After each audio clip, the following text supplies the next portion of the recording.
Break کے بعد آپ کو بتائیں کہ 4 روزہ دفاعی نمائش آئیڈیاز کا آج سے روایتی انداز میں آغاز ایکسپو سینٹر میں ہوگا۔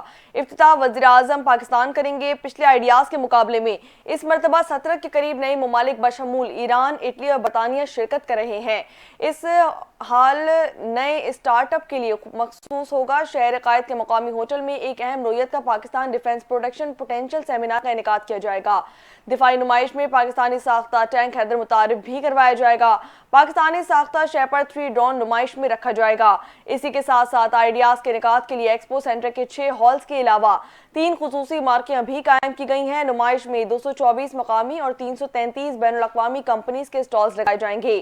کراچی کے شہروں کے لیے تینوں مسلح افواج کے پیشہ ورانہ تربیت کا کراچی شو 21 نومبر کو پیش کیا جائے گا۔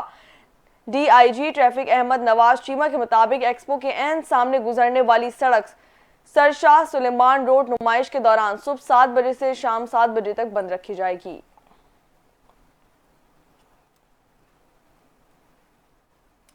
وزیر اعظم شہباز شریف کی زیر صدارت ایپیکس کمیٹی کا اجلاس آج ہوگا۔ اجلاس میں داخلی سلامتی کو یقینی بنانے کے لیے اہم فیصلوں کی منظوری دیے جانے کا امکان ہے۔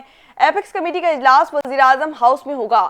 اجلاس میں army chief general Syed Asim Munir, D G I S I اور دیگر انٹیلیجنس اداروں کے سربراہان شرکت کریں گے۔ اجلاس میں دہشت گردی کے خلاف کیے گئے اقدامات پر بریفنگ بھی دی جائے گی۔ اجلاس میں امن و امان کی مجموعی صورتحال، انسدادی دہشت گردی کے قومی ایکشن پلان پر عمل درآمد کی صورتحال بھی زیر غور آئے گی۔ اسی کے ساتھ ساتھ وفاق اور صوبوں کے درمیان کوارڈینیشن بہتر بنانے، انٹیلیجنس معلومات کو مؤثر شیئرنگ پر بھی غور کیا جائے گا، جبکہ خیبر پختونخوا اور بلوچستان میں دہشت گردی کے بڑھتے واقعات کی وجوہات کا بھی جائزہ لیا جائے گا۔ اجلاس میں انٹیلیجنس بیسڈ آپریشن کے نتائج سے بھی آگاہ کیا جائے گا۔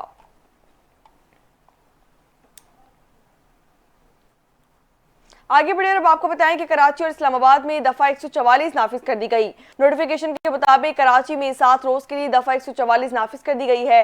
5 سے زائد افراد کے اجتماع پر پابندی عائد ہوگی۔ 24 نومبر تک احتجاج یا دھرنے کی اجازت نہیں دی جائے گی۔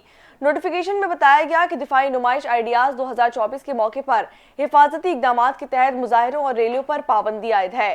اسلام آباد میں بھی دفعہ 144 کے تحت 5 یا زیادہ افراد کے اجتماع پر پابندی عائد کر دی گئی۔ نوٹیفیکیشن ایڈیشنل ڈپٹی کمشنر نے جاری کیا۔ نوٹیفیکیشن کے مطابق اسلام آباد میں کسی بھی قسم کی مذہبی سیاسی اجتماع پر پابندی عائد ہے۔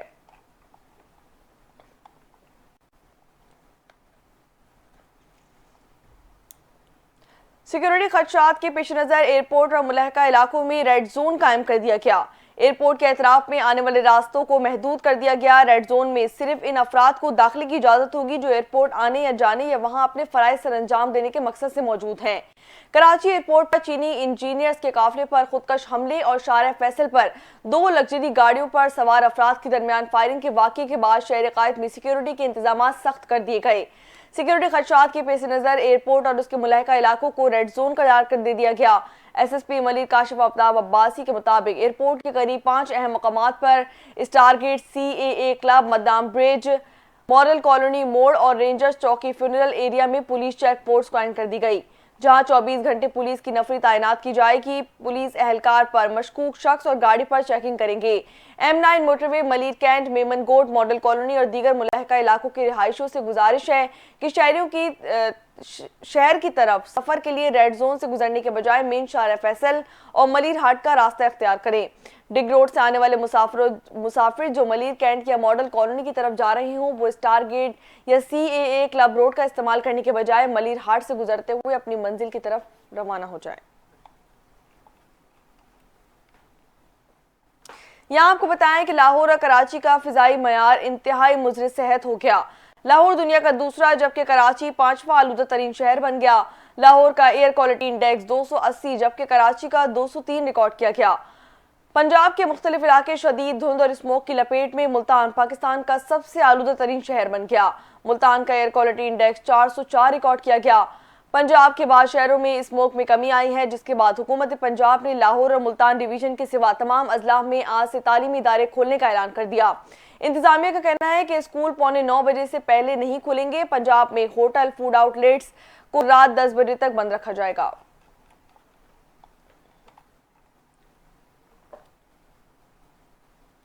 یہاں آپ کو بتائیں کہ لبنان سے اسرائیلی شہر تل ابیب کے نواح میں میزائل حملہ۔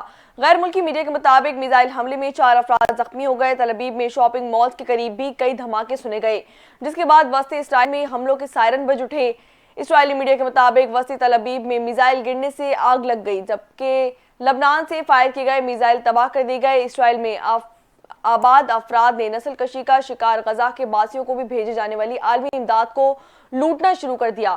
اسی کے ساتھ ساتھ اقوام متحدہ کی ریلیف ایجنسی اونروا کے مطابق غذائی سامان سے بھرے اقوام متحدہ کے 109 ٹرک لوٹ لیے گئے۔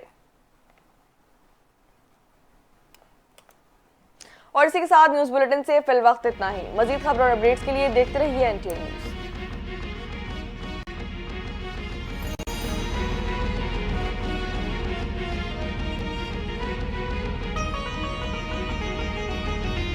بتائیں کہ ٹاؤن میونسپل کارپوریشن کورنگی کی جانب سے ٹاؤن میں ترقیاتی کاموں کا آغاز کر دیا گیا۔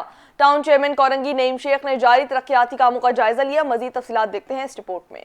ٹاؤن میونسپل کارپوریشن کورنگی کی جانب سے ترقیاتی کاموں کا سلسلہ جاری۔ ٹاؤن چیئرمین کورنگی نعیم شیخ نے ٹاؤن میں اسکولوں کی تعمیر اور مرمت کے کاموں سمیت دیگر کاموں کا بھی جائزہ لیا۔ اس موقع پر متعلقہ افسران بھی موجود تھے۔ ٹاؤن چیئرمین کورنگی نعیم شیخ نے ہدایت کی کہ تمام کاموں کو جلد از جلد مکمل کیا جائے اور اسکول کی تعمیر و مرمت ترجیحی بنیادوں پر کی جائے۔ ان کا کہنا تھا کہ جہاں ہم تمام بلدیاتی سہولیات فراہم کر کے عوام کو سہولت دے رہے ہیں، وہیں تعلیم پر بھی کام کر رہے ہیں، اس لیے چاہتے ہیں جلد از جلد اسکولوں کا کام مکمل کر کے اس کا آغاز کیا جائے، کیونکہ پڑھے گا پاکستان تو بڑھے گا پاکستان۔